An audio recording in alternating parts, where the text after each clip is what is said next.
Black women have always been on the front lines for social justice. It's what we do. We organize, make phone calls, and yes, we run for office.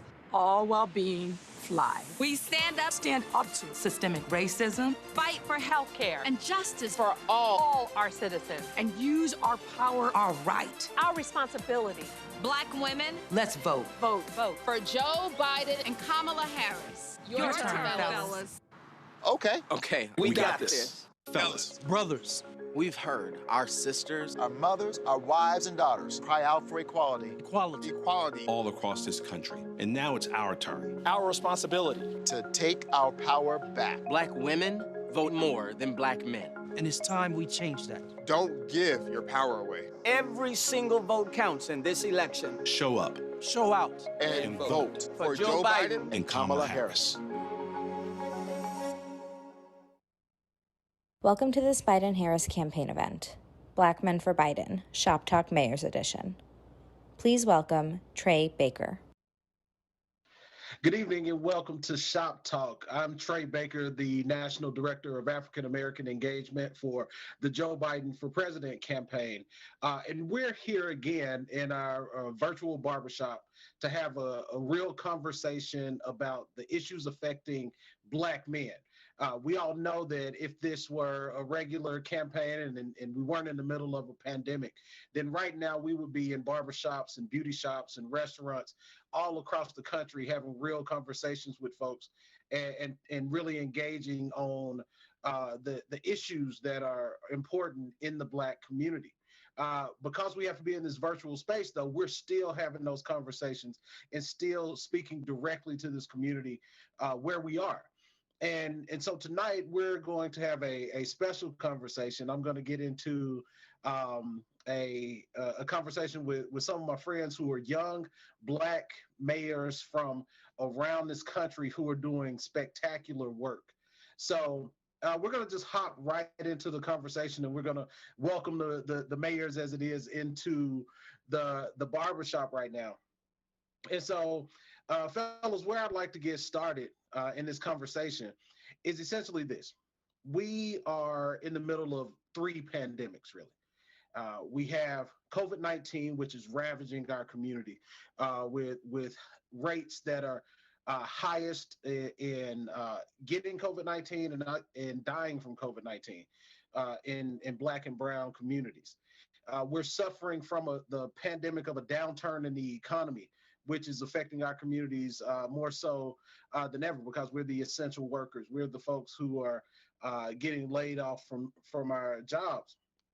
And also, we're right in the middle, and we keep on seeing this pandemic of racial strife and systemic racism that's going on in this country. So I think where I would like to start is from your perspective as mayors in your respective cities across this country.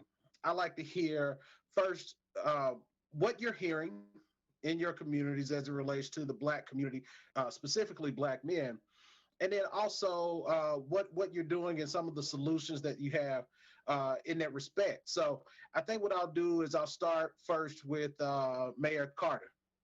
No, I appreciate that. Thanks for having us on. It's good to be on here with so many of my favorite mayors from around the country. We're hearing from people who understand that we, live in a time that is unprecedented, that we're having, these unprecedented challenges that are the culmination of where we've been headed for so long. And that to move our country forward, to move our communities forward, we need a fundamentally new direction. We need fundamentally new ways for people in our community to participate in our politics and participate in our economy.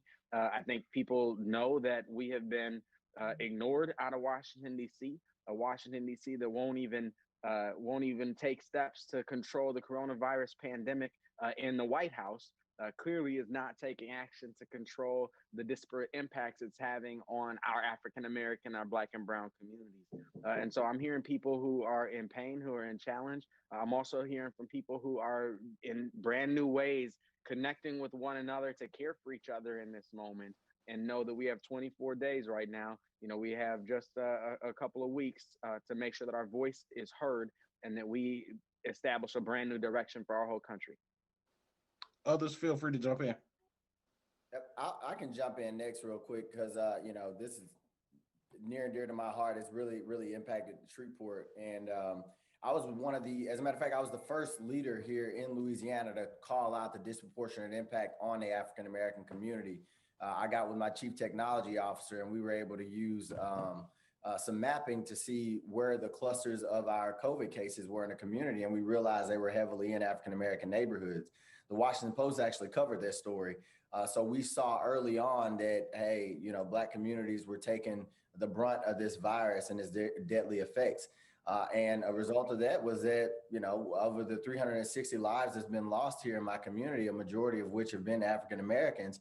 So it's really done a lot of damage on us. But I'll say, as far as this virus, we know that it's taking lives away, but it's also taking livelihoods away. And that's another area that's disproportionately impacted African Americans. So when talking about our messaging to men right now, to Black men right now, you know, I still live, most of us are in southern cities, and, you know, Black men here being Christian, we consider ourselves the head of the household. And right now there are too many families throughout Shreveport, throughout Louisiana, that are trying to keep their households together. The relief that they need when they look to Washington, D.C., Washington, D.C. has very much turned a cold shoulder to them and neglected them in a time of crisis. So Black men is trying to hold their households together and really, you know, get those unemployment benefits because they lost their job after 15, 20 years through no fault of their own because the COVID, you know, came through in this community. They need leadership, reliable leadership in Washington, D.C., so that in times of crisis and in any other time, there's people that actually understand their plight and is going to go to bat for them. And this administration and leadership out of Washington, D.C. has clearly shown that they won't be there for them. So, you know, I think that's the message, a very clear message when it comes to COVID-19 to Black males throughout the country, honestly. I would say that we recognize that across the nation, people are hurting. But we would be less than transparent if we didn't say that our communities are hurting in a very unique way. Many of us serve large, you know, diverse communities, Black and brown communities, or have significant populations that are being disproportionately affected. And I think that it's important to recognize that COVID-19 didn't come here to discriminate against Black and brown people. What it has done is shine a light on what has already been taking place.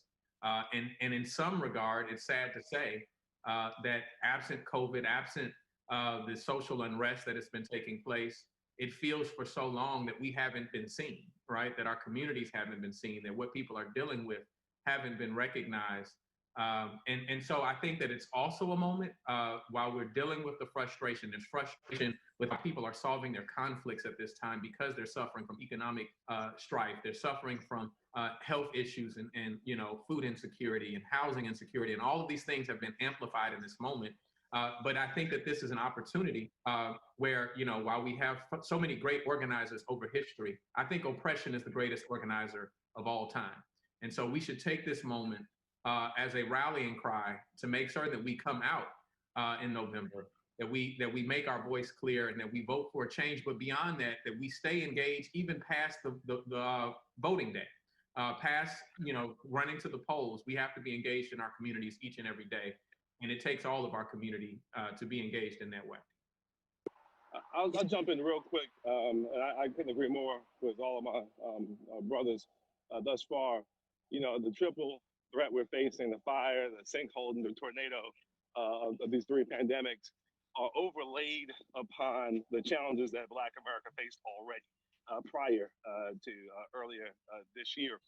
It's so important for us to I think, listen very closely to so many voices that have been elevated over these last several months, voices that felt, for whatever reason, they were not able to break through to make sure that those of us who hold elected office are listening to their challenges, their hopes, their dreams, their demands. And I really think that we play a very unique role in that construct as Black men. There's some currency we have there, and we've got to make sure that over the next several weeks we elevate that, but that we're really translating to people that when Joe Biden's elected president, when Kamala Harris is elected vice president, that there will be a clear gateway to help them continue to share their opinions, concerns, and address those major issues. I think there's a key role here, and obviously excited about all that we can do. As it relates to Trump, this is a game of inches. They're not trying to win all the black vote, and they're trying to win all the black men vote. They just want to carve out a little piece right there. And I think we just kind of be prepared to articulate the fact that we're willing to beat them back every step of the way by being those out front emissaries in the vanguard, tip of the spear. So I'm gonna step off, brothers and sisters. If I don't, I'm gonna wind up getting divorced and come live on Frank Scott's couch or something like that. I don't want to do that. Right. We don't want that. We don't want that. We don't want that. We don't want that. Y'all know how I feel about y'all. I love y'all. And I'm so proud of y'all. Keep pressing. Yeah, we're gonna do this. We're gonna do this together. All right. God bless y'all. God bless you. Thank you. Listen, I'm gonna jump in. I'll jump in before the fellas continue the conversation because I have to get off too. I just wanted to chime in to say this is real work, and over the next 24 days, as I consider where this race is, the time and commitment as mayors we have to do is just continue to encourage our residents to vote. We have to continue to encourage our constituents to vote. And I talked to a resident yesterday who was wanting to do absentee voting. She was in line with her daughter. Her daughter's 8 months pregnant. They stood in line for over 2 hours, and they gave up because it was just taking too long. And I had to end up picking up the phone and calling the county clerk's office to talk about how can their process be better. Is there anything the city can do to assist y'all, additional space, whatever. The point is this: if it's this way now, we have to consider November 3rd long lines. We have to consider people not being patient. We have to consider voter suppression. We have to consider intimidation. We have to consider all of these things. Everything in our power as mayors, we have to continue to encourage our people to vote no matter what. Stay in line no matter how long. Hell, we'll bring you lawn chairs if we have to, food if we have to, put a DJ out there if we have to. Stay in line and vote. But this is critical. I'll be around barbershops and beauty shops for the next 24 days, walking into them, encouraging folk, talking to the owners, talking to the customers. I love y'all fellas, man. Thank y'all for the work y'all do. Wish I could stay on, but y'all keep rocking it out for me. Can I add, because I can't stay long as well, but I just want to, 2020 has illuminated the inequities we've seen in our society for a very long time. It's shined a bright light on a lot of these inequities. And for me, I believe that the next 4 years, because I think the next decade are probably the most critical years in our country's history since Reconstruction. And so the real test for us as a country will be, where are we going to be when 2030 hits? Are we going to have the same disparities, the same gaps between Black and white Americans when it comes to public education, when it comes to housing, when it comes to generational wealth, when it comes to healthcare? That's the real test for us over the course of the next 10 years, which makes the next 4 years even more critical, right? Because we need a leader who's going to put us on a path that ensure that we lift up Black and brown people, particularly Black men. And so if Black men are looking to make their choices this November, they have to realize that this is the most critical choice you will make in your life at the ballot box. I truly believe that, because it's been us who have been injured and endangered over the last, not only the 400 years, but also the last 6 to 7 months when it comes to the coronavirus, the pandemic, and also the highlighting of police brutality and whatnot over the course of the few years we've seen. That's been on CNN, it's been on Fox News, it's been on MSNBC. So you have to vote as if your life depends on it this year. That's just the bottom line. And I don't want to be too provocative or anything of the sort, but that's what's on the ballot this year. That's exactly what's on the ballot. And I believe that we have a lot to lose if we vote the wrong way in 2020. I kind of definitely agree with my fellow brothers who are here today. And I think one of the things that has constantly been on my mind in the wake of a lot of the social and civil unrest that each of us have been blessed to lead in this moment. And many of us being millennials, some Generation X. You know, we've read about the civil rights movement. We've heard about it. Clearly, we're students of history, but we're now living in our own generation's Emmett Till moment, Emmett Till era. And so we got to continue to lead. I think one of the things that we are figuring out because of the pandemic, not that we're figuring out, we already knew it, but it's more apparent and more acute from a healthcare disparities to financial disparities, and looking at who received and who did not receive PPP loans. And so what we have to do in this current moment is focus on justice, focus on equity, and focus on the eradication of racism in all that we do. And as we enter into these last 24 days, most importantly as mayors, we have to focus on the security of our electoral process.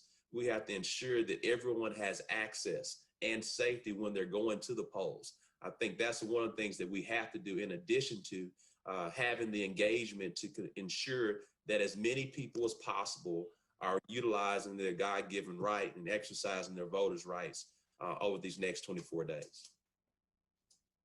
You know, I think I'll conclude this with a few points, and I think a lot has already been said of value, and so I'm not sure if I have anything, you know, more to add, except for this, and I'll just get, you know, put it where the votes can get it.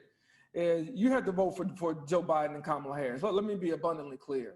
There has been a deliberate rollback on freedoms in this country, and there's been a deliberate and intentional obstacles placed in the path of communities of color, in particular Black communities, and I think specifically where Black men are concerned. When it comes to Governor of Florida supporting the overturning of the ability of felons to vote, even after that's been passed, that's something that impacts all communities. But it certainly disproportionately impacts many men who are coming back into their communities seeking to reestablish themselves now that they're back out of the unjust criminal system that we have. And so when we think about the type of judges, when we think about the type of policies that have been supported, that starts at the top. And so, you know, from the way I view it, we have a lot at stake in this election, and the cities that we represent, the residents that we represent have a lot at stake, whether it's our policies that we would like to implement to level the playing field and to close the chasms that exist in income inequality and access to healthcare and public education, or whether it is how do we invest in disadvantaged neighborhoods and underserved communities through opportunity zones, through you know, HUD grants, working with the Department of Commerce. These things impact all of us in our communities. And when I think about engaging Black men in this race, I think about what do we want to do? We want to be able to provide just like everyone else provides. We want to be able to grow our businesses just like anyone else is able to grow their business. So we have to have laws, and we have to have policies in place that are not shy and not avoiding the distances that exist between access to capital for those Black business owners and those who are not Black. Notice I didn't say minority. There's a difference. So we have to make sure that we have people in place at the federal level that can help us there, because we don't know what we may get at the state level. And as mayors, there's so much we can do to try to push this through on our own. So it takes all of us, I think, understanding what's at stake in this election and making sure we don't get caught in distractions, making sure we don't get caught in terms of what he said and she said. We have to look at the record. And the Republican nominee, in this case, has a record of 4 years to run on. It has been disastrous for America. It's been cataclysmic for Black America. And I think those are things that we need to make sure as Black men, we step up and we acknowledge and we lead this effort to go vote. I'm proud of Black women for being the reliable voting bloc that they are. But I believe that Black men must also assume the responsibility and be accountable in this election to come out and vote. Doesn't mean it's perfect, doesn't mean it changes overnight, but it means that we have some skin in the game and we're part of the process to make this better for everybody. I just wanted to add one more point. Both listening to my brother Mayor Reed and what brother Benjamin said not long before he left, where he talked about that this election is a game of inches, and what the Trump campaign is seeking to do is just carve out a certain segment of the Black community in order to survive. And I don't want anyone who's listening to this to get that we're making the issues of our communities monolithic. The Black community is not monolithic. It has much diversity in it, and people come from various backgrounds like any other community. But I think what you hear my brothers saying is that no matter your perspective, no matter the unique vantage point in which you come to this discussion, there is no interest that you might have that Donald Trump is best for your interest. When I look at even the touting of the economy before the pandemic, first and foremost, there's a lot of misrepresentations within that because where the economy was going already.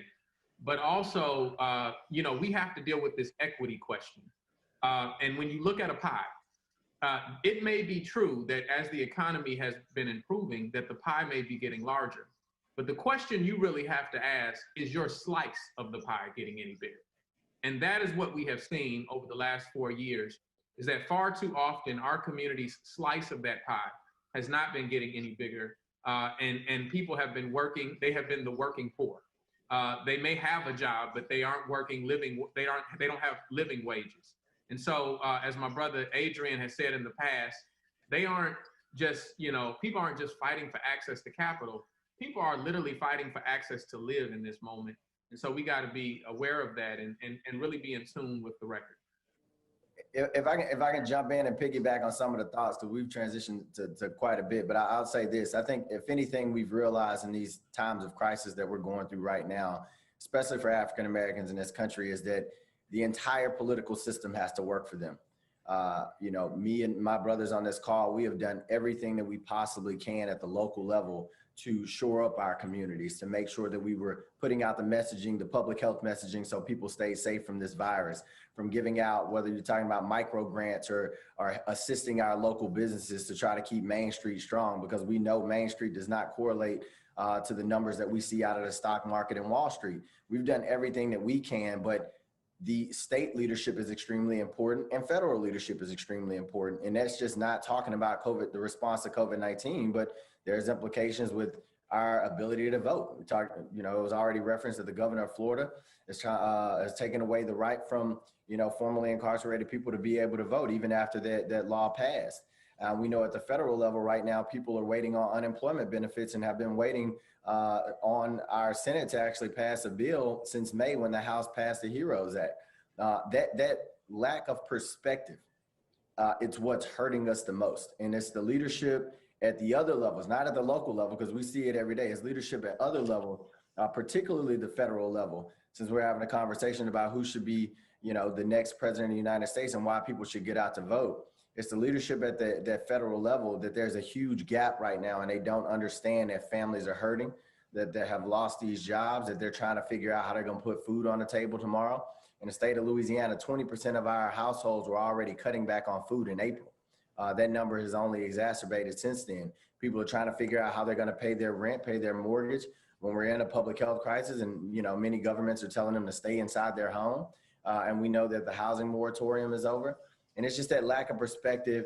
And I think worst case scenario will be the apathy out of Washington, D.C. and the leadership out of Washington, D.C. right now that's really hurting us. So at the end of the day, we got to get out the vote to make sure that we are putting people in those leadership positions that believe in a functional government from top to bottom, and also have a perspective on our lived experiences every single day in the Black community.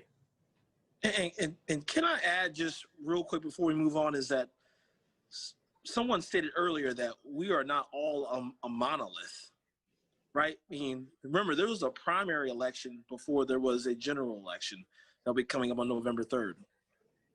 And all the Black men on this call who are also mayors as well, we all don't think the same, right? We have own independent thoughts that because we represent independent cities as well. And we all didn't support the same person initially, too.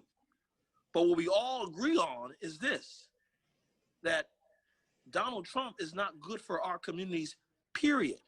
Hard stop. Hard stop. And so if we want to our communities to progress, our cities to progress, we're going to need someone who's been willing to actually to step into the gap. And I think what you've seen from all of us is that we believe that individuals is Joe Biden, those individuals, Joe Biden and Kamala Harris. And that's what it boils down to.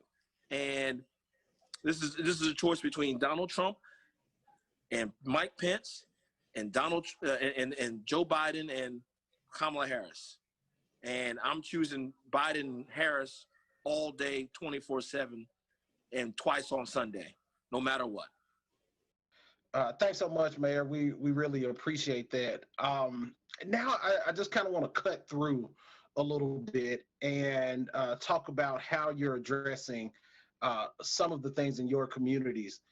There's a frustration in our community right now, particularly as it relates to Black men. There's a frustration with our criminal justice system. There's a frustration with our economic system, that these systems weren't built for us, that they were outright built against us, and not in our favor. And there's a feeling that people are just almost disgusted with where we are right now.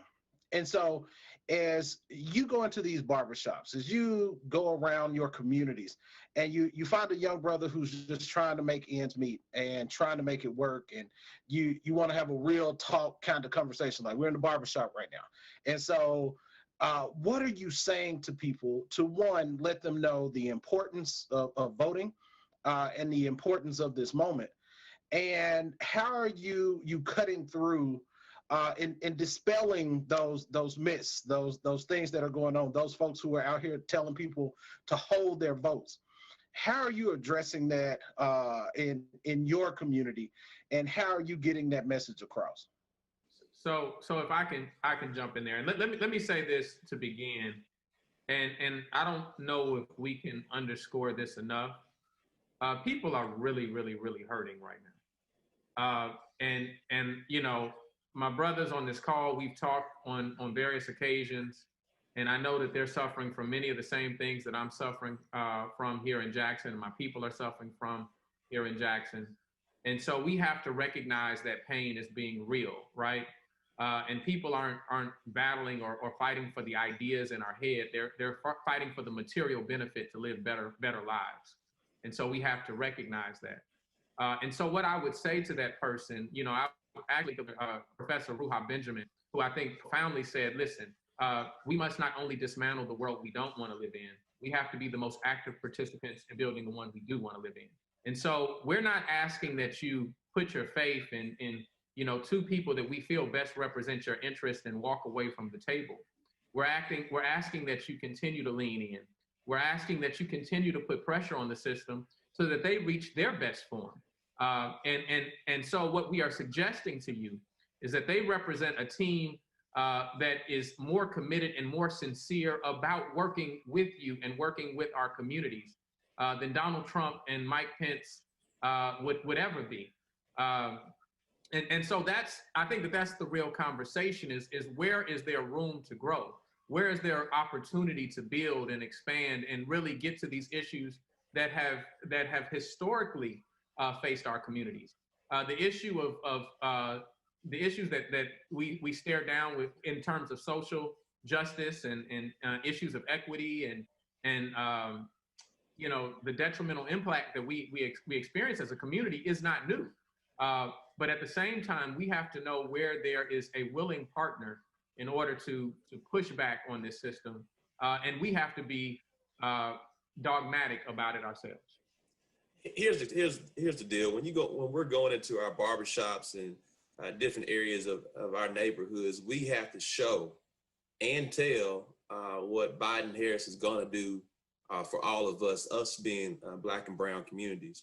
And at the end of the day, many of us are all living paycheck to paycheck, and we have to demonstrate what are we going to do to ensure that Black and brown businesses are different, how we're going to increase capital, how we're going to focus on the Build Back Better plan, but really more than just calling it a plan, but really demonstrating how we're going to increase the number of Black and brown businesses that are going to have greater access to capital, how we're going to have more Black and brown businesses that traditionally have not had a seat at the table when it comes to different types of contract. What are we going to be doing for all of our working brothers and sisters that we need to have the infrastructure plan so we can put money on the street to build our streets? And what are we going to be doing to ensuring that we are focusing on equity in all that we do?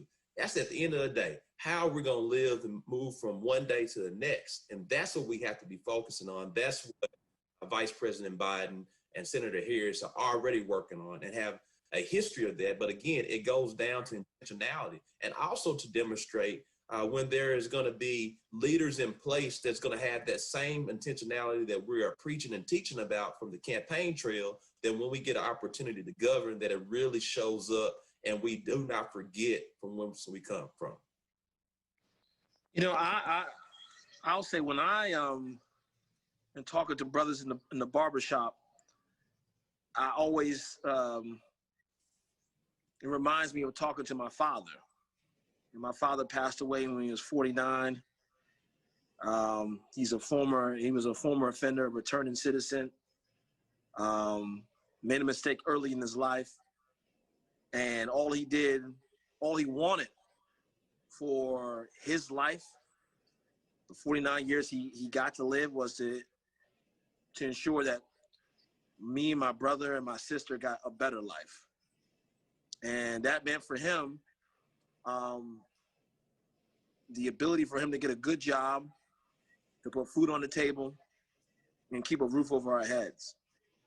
And also that the people in charge, we're not gonna like hold him down. And what I hear from my friends at the barbershops these days is that the rhetoric they hear out of Donald Trump isn't for them.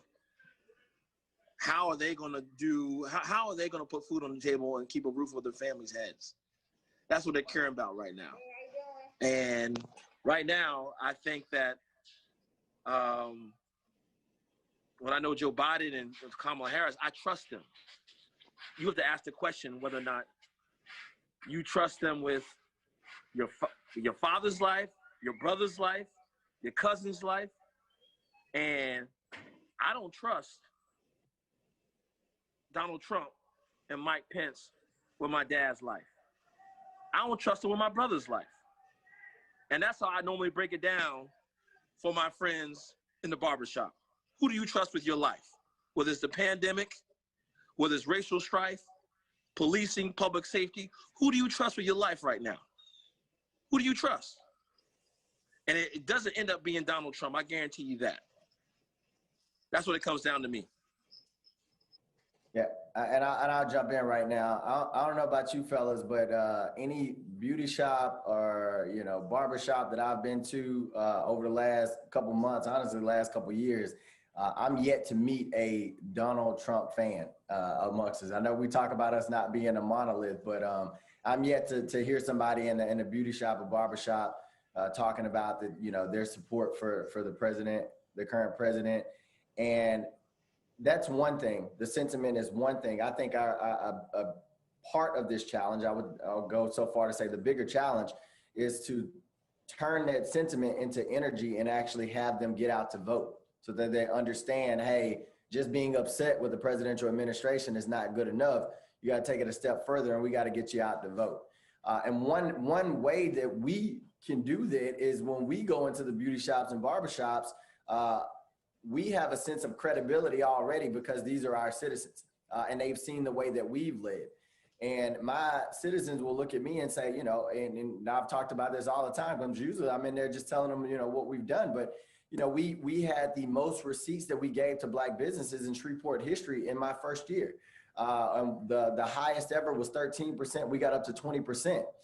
That's the public, the local government working for you. So when people talking about putting food on the table and economic opportunities, I led by example at City Hall. And again, and talking about how this whole system has to work, I let them know. Now imagine if your state leadership and your federal leadership had this exact same attitude. You know, they could relate to you. They knew what you were going through. They knew the opportunities that you needed. Imagine the buckets of resources that would open up for our community, that would open up for you. And that really gets at the, hey, why should I get out to vote? That really gives them the energy to say, hey, I do need to go and vote for this Biden-Harris ticket, because they do have a plan. They do believe in a functional government. They do have a plan to make sure that an infrastructure bill is passed, and that on the opposite side of COVID-19, we can make sure that we are putting people back to work. They do want to address minimum wage right now, because the federal minimum wage won't even allow you to afford an apartment in Louisiana, one of the, cheapest places to live in the country. So, I think it's our credibility as we bring that to the table in these beauty shops and barbershops, and really just a strong push to say, look, I've been hearing you talk about the president and this administration for months, if not years now. What you going to do about it in November? What are you going to do about it in November? We need you to get out to the polls. We need you to show, through action, that we need a leader in Washington, D.C. that's going to be looking out for our community. Yeah, that's right, Mayor Perkins. And what really sticks out to me in what you just said is the fact that you've never been to a barber shop or a beauty shop and met a Trump supporter there. And it can't happen, because one thing we know about the barbershop is that rhetoric doesn't fly, BS doesn't fly, lies don't fly. You can't just talk past something in the way that the president likes to do. You got to be able to talk in small, simple terms and say, this is what we're doing. This is what we're doing for our country. This is what we're doing for our communities. And the president just saying, these like outlandish things, like he's the greatest president for Black America, except for maybe Abraham Lincoln, is just insane. And it'd be rejected in any barbershop that I've ever been to, right? Then by contrast, you have the Biden-Harris plan. The Biden-Harris plan, which helps African-American community members purchase homes, start or expand their businesses, pay off, student loans and access education, like has so many just very clear, succinct, and resourced, because everybody can just say something, but to put resources in a plan and say, we're going to put the money where our mouth is, we're going to put the policy where our mouth is, that's what we need for this community. And, it's funny because, in response to the question, what do I say to folks? The truth is they're saying it to me. They know that our businesses are dealt an unfair hand. They know that our communities are suffering disproportionately from not only this virus, but the economic pandemic, and also the pandemic of racism that we see just play out over and over and over across our country. They know that things are messed up.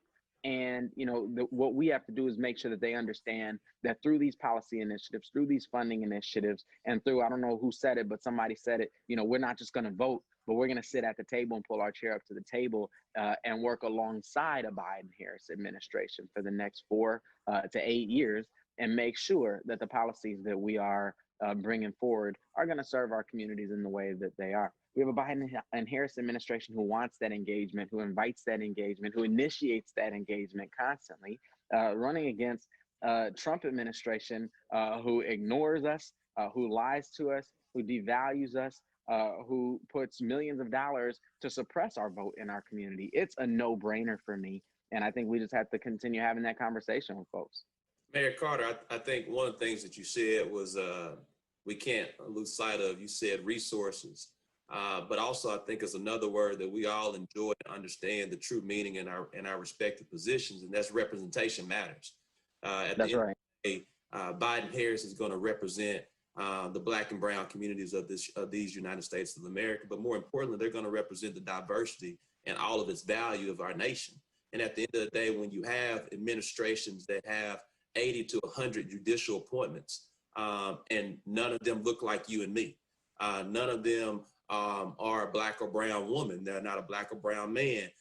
They're not from urban areas, so they don't understand the urban plight. They don't understand the urban upbringing. And at the end of the day, when we go into a barbershop, you want somebody that has a lived experience, that they look like you and me, that are going to represent us when we have and fall on hard times, that we have a judge that's going to be able to look and say, maybe we do present a second chance, rather than an understanding that sometimes it's not necessarily a handout. We need a hand up, but you can't necessarily give a hand up if you've never been down.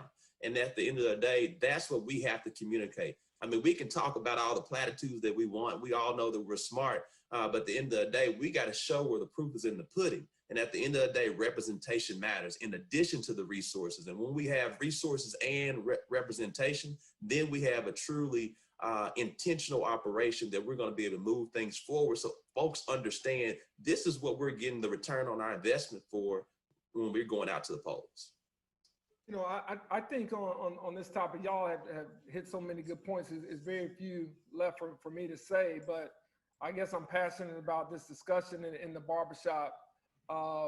Because Frank, you know, you just talked about the judges that have been appointed, and I'm big on this because often we think about the political process, but it's the courtrooms that have really been major influences and change in this country. And when you think about having over 200 or so judges and none of them being people of color, or very few of them being people of color, none of them being African-American men out of that, that's a problem. I think that shows what the president thinks about the value of black men. I think he sees black men as athletes and entertainers.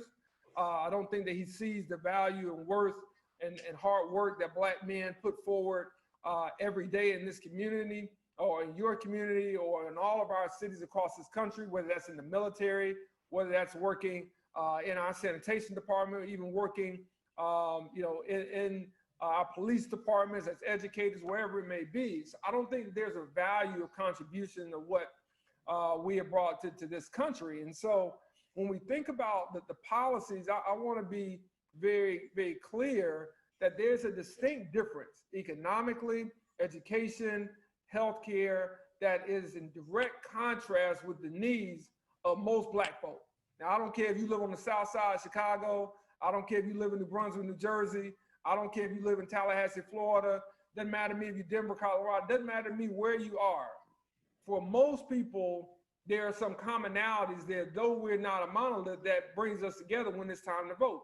Doesn't mean we don't have some spirited debates in the primary, or in the back room, as I like to call it. Doesn't mean that we don't have some various discussions, but when it's time to come out as one, it's time to come out as one. And I think when there are men in the barbershops who don't think that, you know, things have changed, I would say you have to look at this cast that we have right here: Jackson, Mississippi, Shreveport, Louisiana, Little Rock, Arkansas, Montgomery, Alabama, Birmingham, Alabama, Columbia, South Carolina, St. Paul, Minnesota.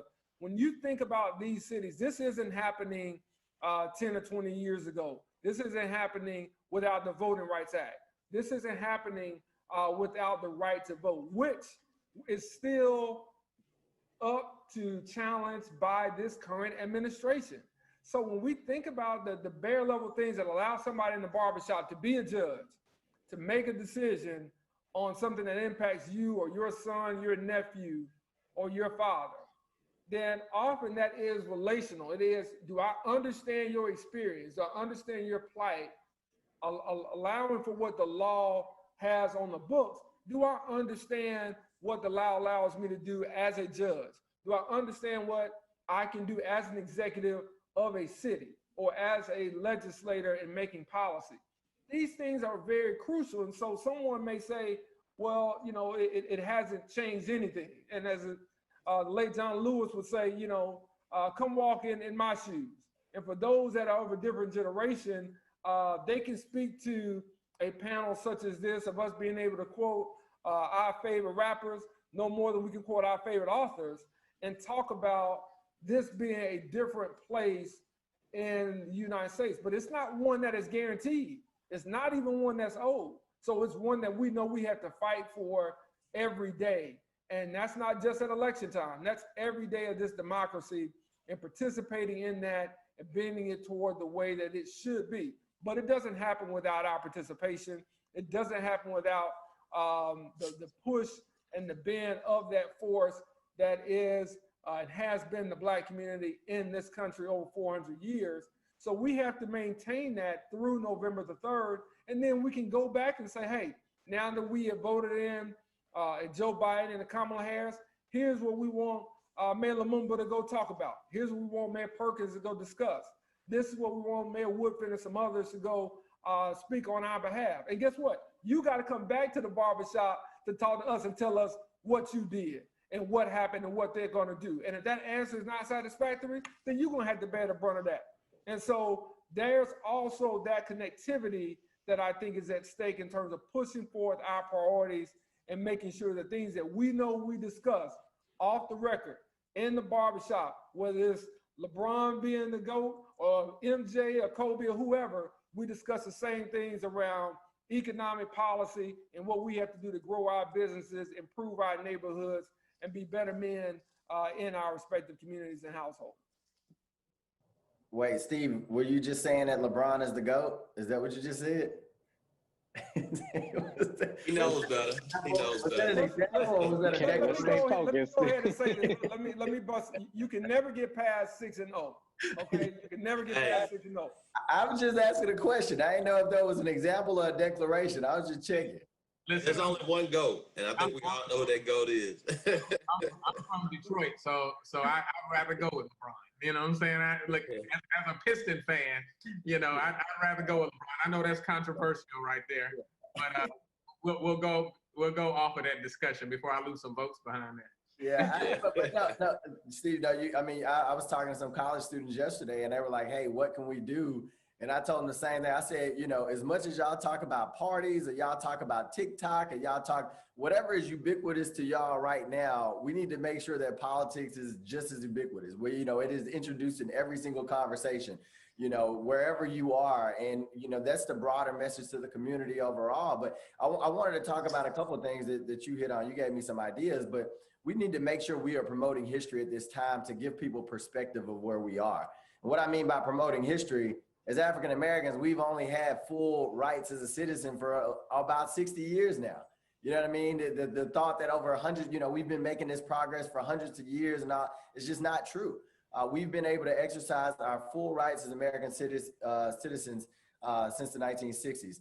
So history is very important to let people know the progress that we've made in just a short time. We have hit well above our weight class, but another thing we need to kill is this sense of inevitability that a lot of people have, thinking that it's going to be this continuous march forward in America is just going to improve, because that is not the case. There takes a lot of energy and effort to keep that going. And I think today provides the greatest examples of that. We thought voter suppression was something that Congressman John Lewis was fighting for in the 1960s. You know, when there were grandfather clauses that existed in a lot of our communities, when there were literacy tests at polls in a lot of our communities, when there were poll taxes. But what we're seeing today, the undermining of the U.S. Postal Service, one drop box for entire cities of millions of people in some areas to do early voting. You know, the rhetoric out there telling people to vote 2 times and all this crazy stuff, and just, you know, the doubt that they're casting over our democracy to try to suppress our votes in various different ways. Should remind people that this is an onward march that takes energy and effort every single day. And to honor our forefathers like Congressman John Lewis and Martin Luther King, that we celebrate every year and we celebrate all the time, it's in actions like going to the polls, and it's in actions like paying attention to the whole political process, and it's in actions like educating yourself.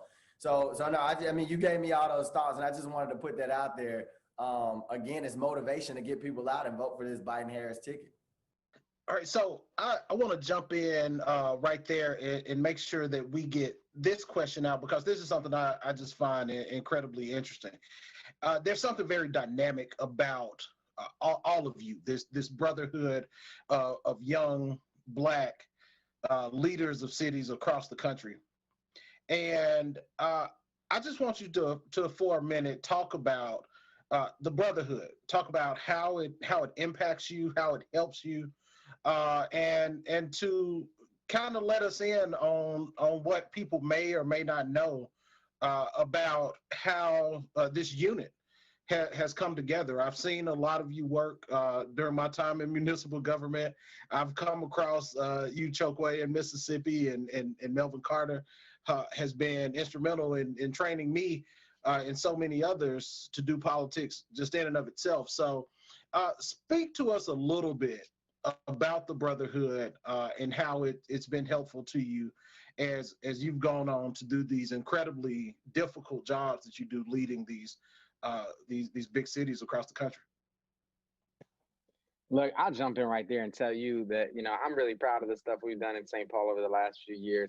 And it just doesn't happen without this group of brothers, man. The brothers who were on earlier and dropped off, and the sisters. We have some amazing, just Black women mayors who are just incredible, who provide some incredible leadership. I follow them on Twitter. When they do something amazing, I do it 30 minutes later. And kind of send it to my team. We're constantly texting each other and tweeting at each other and calling each other and say, how'd you do this or when'd you do that? We exchange policy. We pray for one another. Hey, Mel, hold on. 3 in the morning. Yes, sir. But we also call, Mayor Lumumba fake Drake. He... See, I wasn't even going to go there. I mean, Drake tries to make himself look like Mayor Lumumba. We all know that. But this is a team, man. This is a team, and it's a blessing to be able to do this work alongside these just amazingly brilliant brothers and sisters around the country who are doing it as well. No, I'm going to be brief because I'm going to have to get off here shortly. But at the end of the day, it's nothing better when we're going through the amount of challenging times and stress that we can call on one another because, A, someone's already been through it or they're currently going through it at the same time. And so in times like this, it's nothing better to call on your brother or some of our Black sisters as well as we're moving forward in these challenging times. It truly is a brotherhood, but also it's also great to just kind of joke around as we often do because we all need a bit of levity. Yeah, we all, this is a sincere friendship that you see here. We all have similar experiences that we're facing, and as friends, not only do we need sometimes professional support, but we need a moment of relief, and so like in the middle of this call, I'm about to call it out. In the middle of this Zoom, Melvin sends me a meme about me saying that we are not monolithic. That's how petty he is. We are not a monolith. But we help support each other. In fact, I had to see my chiropractor the other day for carrying Melvin through this process.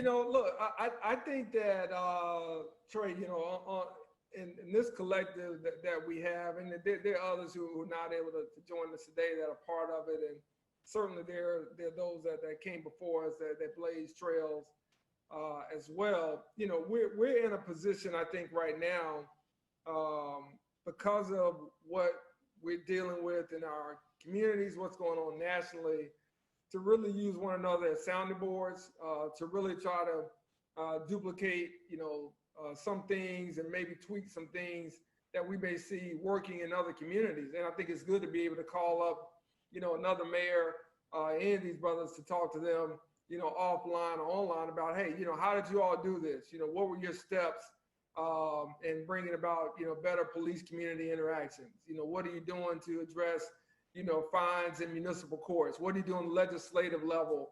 Why are you looking at some of these policies and how those things working? It's good to be able to have that friendship to call and just kind of get an idea, or just kind of someone say, hey, you know what? I tried this, or I did it a couple of years ago, and here's what you may want to look out for. You kind of factor that in. And so I think having a collective like this makes us all better. I think it helps our communities, and I think it helps us as leaders to be better. And certainly, as has been pointed out, we're going to make sure that everybody stays humble, whether it's frat related, whether it's your undergrad, whatever it may be. The office you in? That's over. or what office you in, because you can't wear small shirts with big biceps, like mayors of Shreveport do. You gotta button it up a little bit. So we're going. And Mayor Reed. Yeah. Mayor Reed, you can't just say like what universities you went to or what fraternities you're in or things like that, just generically, because we know those aren't like generic things. We know those are very specific things. So we got to move on. Frank Scott, what is your opinion on those things? I think that's our little brother over there, right? Isn't that right? Yeah. I like to tell Black Phi that, listen, it was good, but as being the first started on the HBCU campus. and being one who's an HBCU grad, I don't have to wear my letters across my chest. You know where I went. You know what I call, and that's the house. Let's be clear. Let's be clear. You can pledge Alpha, but you're born a Kappa. You know. Can you say that in rhyme? Marilyn, can you say that in rhyme? He can't. Oh man. I want to add, you know, this is essentially what you're saying. I mean, this is essentially our barbershop that we have, whether it's through a text thread, whether we get on the phone, whether we're meeting at a conference. This is our barbershop. And my barbershop here in Shreveport, I call it the Black Man's Golf Course. But either way, what you're seeing is a space for us to come together and be the brotherhood that you've seen, and for us to really be open to have conversations on how we can be better and more effective at our job, or have conversations about the NBA finals, and have conversations and speak freely. We're in positions within our cities where we don't often get to have those conversations so openly and so freely. So this is our version of the shop, the barbershop, and we have benefited in a million different ways because of it. I know for a fact that I wouldn't be as strong of a leader as I am without these gentlemen and their constant advice to me, their constant presence, just being there when I needed a sounding board.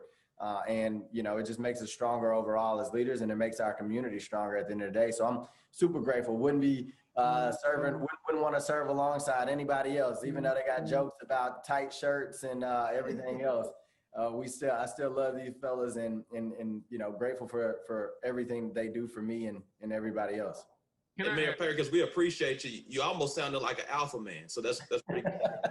I just want to add one more point to this because it's important to me. First and foremost, I think one reason that we all get along so well is because it's a safe space, right? Yeah. We feel that we can come to each other in confidence about challenges that we have.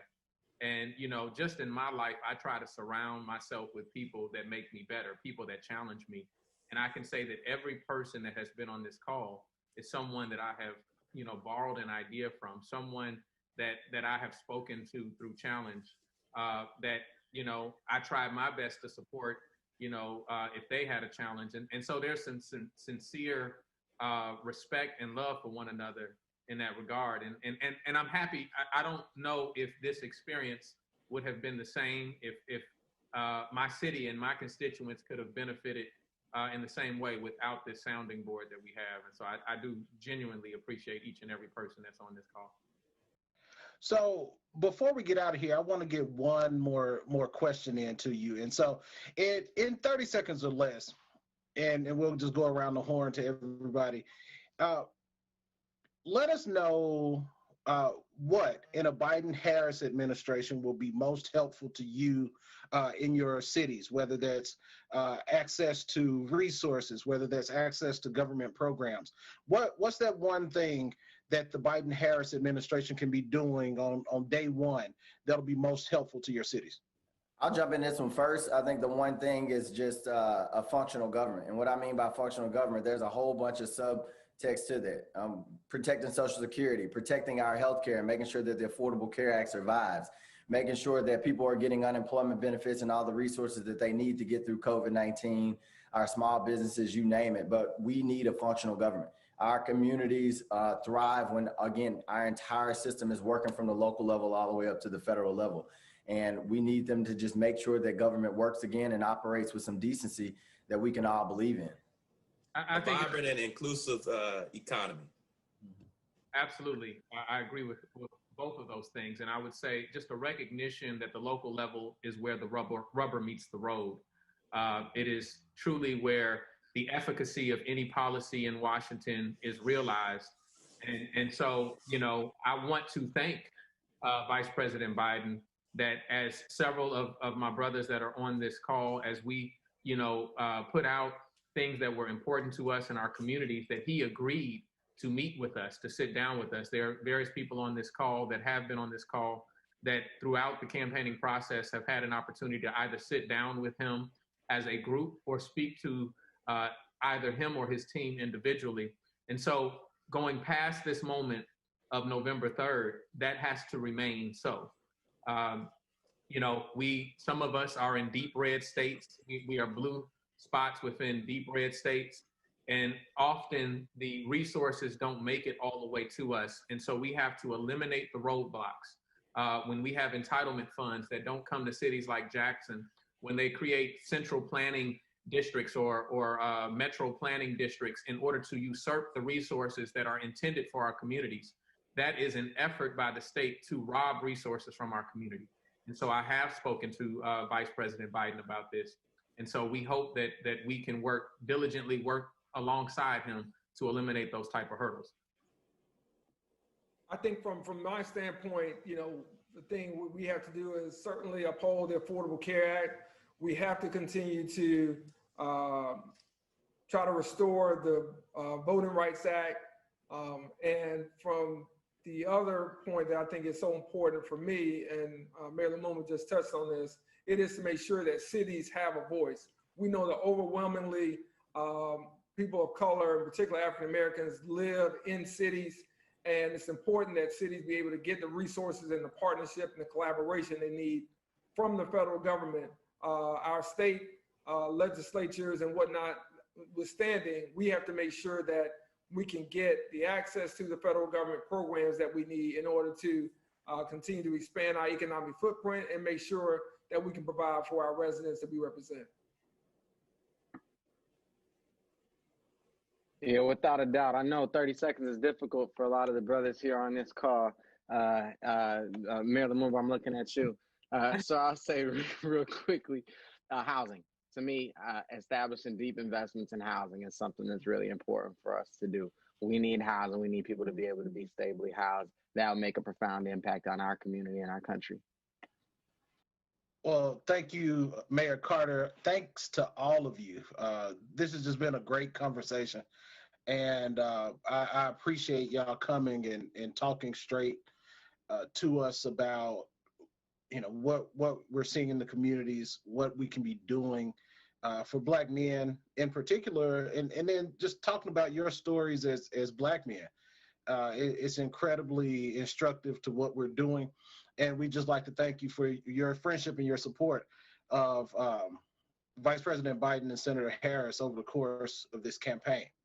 So in conclusion, we're going to keep having these conversations. We've got a great Shop Talk conversation coming up this weekend in Michigan. And then in the coming weeks, we'll be having HBCU week, including a Shop Talk in Georgia and in Florida.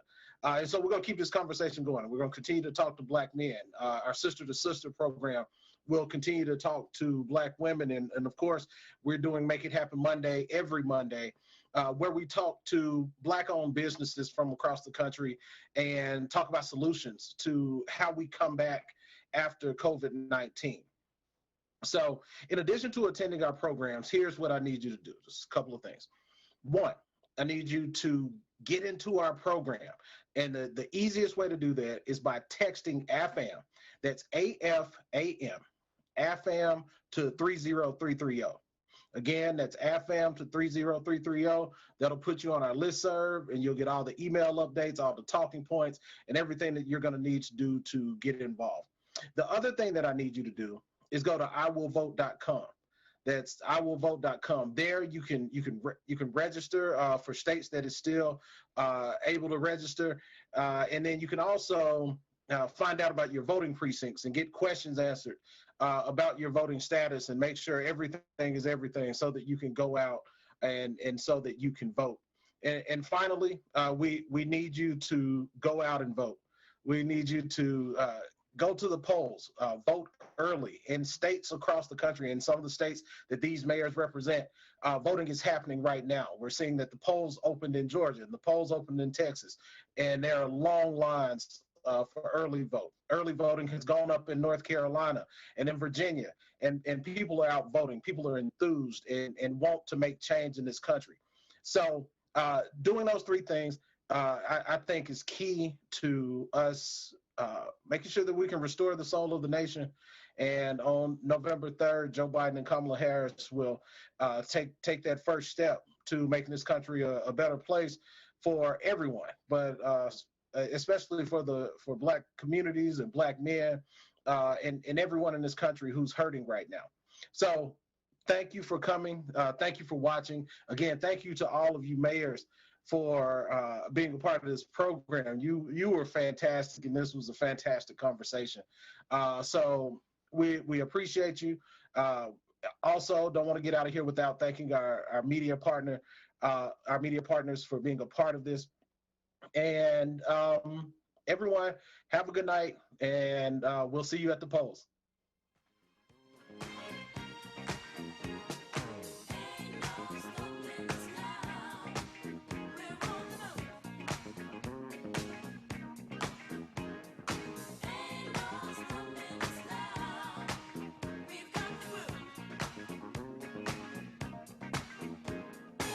There's been so many things that's held us down, but now it looks like things are finally coming around.